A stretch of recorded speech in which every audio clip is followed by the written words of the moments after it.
Tanghaliin nga pala ngayon ang hibas at kahit naman hindi muna tayo manghibasan sa ngayon at gawa ng kakagising ko pala ang ay binigyan agad ako ni tita ng pang-ulam. Ayun, ganito sana lagi. May nag-harvest nga daw pala ng palaisdaan dito kaya binigyan kami nito. Yan nga pala ang kagandahan din ni sa amin, hindi madamot ang mga tao dito pagdating sa pang-ulam. Hindi ba katulad sa ibang lugar na hindi ka makakahingi ng ganyan sa kapitbahay mo, kailangan mo yang bilhin. Ganyan dito sa amin bigayan. Nga pala naisip kong luto dito ay isigang sa pagatpat. At bago nga pala ako kumuha ng pagatpat ay alinisin ko muna aring pinaglinisan ko ng isda at baka mas mauna pang kumulo ang dugo ni mama sa aking alutuin. So ayun, tara na at makakuha tayo ng pagatpat. Nga pala kung mapapansin nyo may dala akong bag na para bang bibilhin ko yung pagatpat. Lagi nga pala ako may dala niyan kahit ako'y nangihibasan at gawa ng pinaglalagyan ko kasi ng cellphone. At ayun, kailangan kong bumalik kasi kukunin ko yung cellphone. Palagi nga pala may mga nagtatanong sa akin paano daw ba maging content creator? Paano daw ba mag-vlog? Ayan, ganyan, kailangan mong pabalik-balik ka. Hindi dapat mag-iisip ka muna kung ano yung niche mo o kung ano ba talaga yung content mo. Or pwede naman yung lifestyle, kung ano yung pinagkakaabalahan mo sa buhay. Kadalasan pati sa mga content creator ganun. Pero alam nyo may mga nababasa nga pala ako message, sinasabi nila na ano ba yan? Ang tagal-tagal ko naman ma-monetize, nakakainip. Alam nyo ang pagbablog hindi para sa taong mainipin. Kasi dito ay kailangan talaga ityaga. Imagine 1 week pa lang siya nagbablog, nagrereklamo na agad siya. Ay samantalang nga ako 6 months bago na monetize.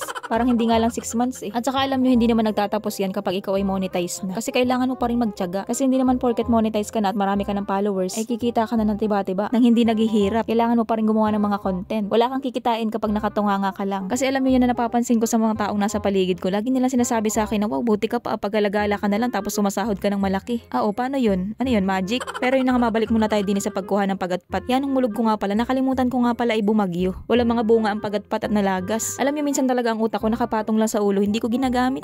Kaya naman pumasok na nga lang ako din sa tindahan ni nanay at umutang nitong sinigang mix. Mas gusto ko sana talaga ay asim ng pagatpat kasi iba ang lasa. Masarap baga. Tapos ayan, nagtingin na nga rin pala ako dito ng mga tanim namin na gulay na pwedeng ilahok doon. Akaunti nga lang pala itong mga kangkong namin. Ang tagal na kasi ako hindi nakapagtanim dito at gawa ng lagi ako nasa layasan. Kaya ang tingin sa akin ng mga tao dito mayaman na ako ay at gawa ng pag-alagala na laang. Hindi nila alam kaya ako gumagala, nagpapahinga lang ako. Sabi nakakapagod din naman. Pero alam niyo natatawa na lang talaga ako sa ibang tao na kinukumpara pa ako sa ibang vlogger. Na si ganito, same lang din naman daw kami ng followers pero nakapundar na ng bahay, may kotse, namimigay pa ng kwarta. O edi sana all. Hindi naman kasi nakikita yun sa followers, nasa viewers yun. At saka nagpo-promote kasi yung iba. Kaya malaki ang kita nila. Hindi kasi naniniwala yung iba na hindi naman ganun kalaki ang kinikita ko. Kung malaki ang kinikita ko, edi sana naka iPhone 17 Pro Max na ako. Kahit nga iPhone 1 wala eh. iPhone 1 pati.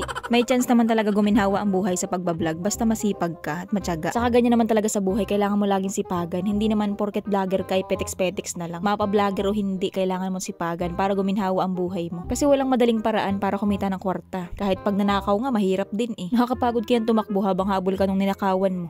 So yun na nga, nagluto lang naman ng ulam, ang dami pang sinasabi.